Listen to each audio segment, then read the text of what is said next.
For a lot of nonprofits, the annual audit is it's a date on the accounting calendar.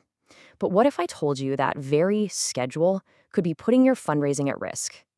In this explainer from the Ironwood Registrations Compliance series, we're going to break down the critical and often overlooked link between your audit and your state registration deadlines. So let's get right into it. Okay, let's just dive in with a question that might completely reframe how you think about your financials. Is your audit schedule a compliance risk? See, here's the thing. Many nonprofits don't get into trouble because they failed to schedule an audit. No, they get into trouble because they didn't coordinate that audit with their state registration deadlines. And really, that's the core idea we're digging into today.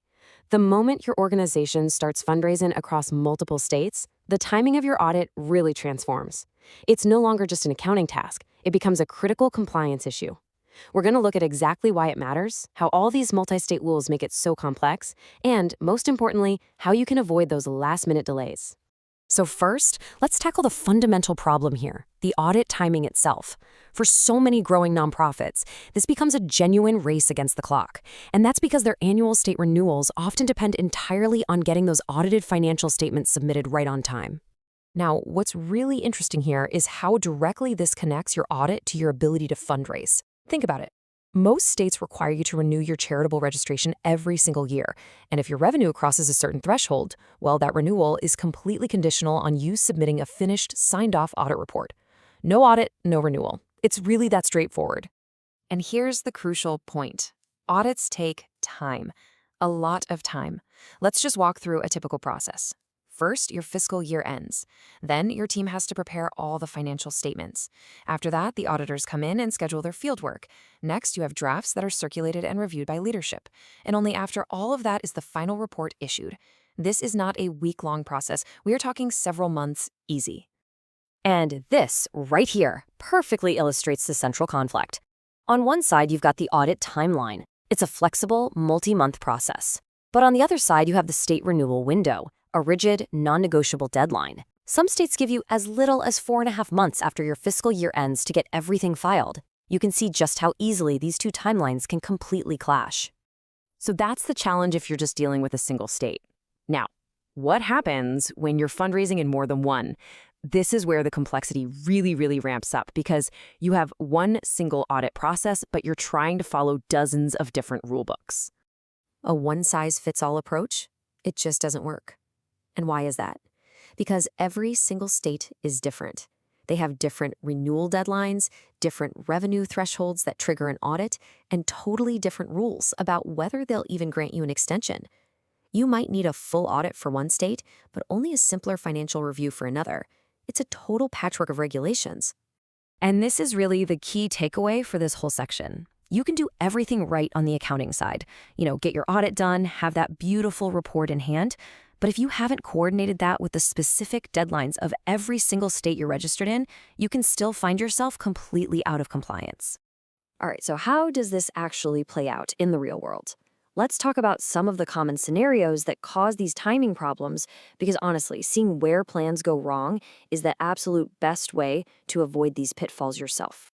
We see 3 patterns all the time. First, there's unexpected growth. Your revenue blows past a state's audit threshold, but you weren't planning for an audit. And boom, renewal season is right around the corner. Second is the scheduling crunch. Good CPA firms, they're booked months out. So if you wait too long to schedule, you're just scrambling. And third, the domino effect of a tax extension.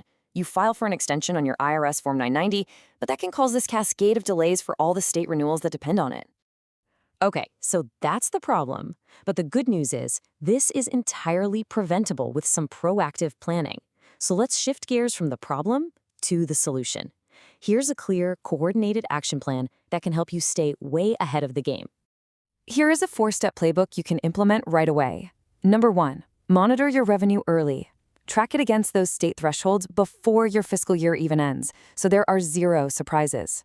2, schedule your CPA engagement well in advance. Lock in their time so you're not at risk.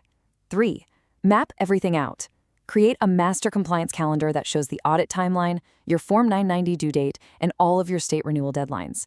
And 4, confirm the extension rules. Never, ever assume an IRS extension automatically applies to your state filings. You have to check with each state. All right, I want to just elevate this conversation for a moment. What we've been talking about, it might feel tactical, right? Like administrative busy work. But really, this is all about core organizational strategy, especially for a nonprofit that's growing. Because the stakes of getting this wrong are incredibly high. I mean, if your registrations lapse, you might have to legally hit pause on fundraising campaigns. Online donation platforms could actually flag your organization as non-compliant. Grant makers might start to question your stability, and your own board could raise some serious concerns about oversight. This stuff directly impacts your mission. I think this quote just sums it up perfectly. As your nonprofit grows and scales, coordinating your audit is no longer just some item on a checklist. It becomes a fundamental piece of your operational infrastructure. It's just as important as your accounting software or your donor database. And this really illustrates the choice you have. You can be reactive, which, let's be honest, leads to scrambles, missed deadlines, and major disruptions. Or you can be proactive. And that path leads to clear planning, continuous compliance, and the kind of operational stability you need to focus on what actually matters. So, the crucial point is this. Aligning your audit and your renewal calendars isn't just about avoiding a few penalties. It's about preventing massive disruption and creating that stable foundation your organization needs to thrive. It's about making sure your compliance infrastructure is strong enough to support your mission, not just today, but as you continue to grow into the future.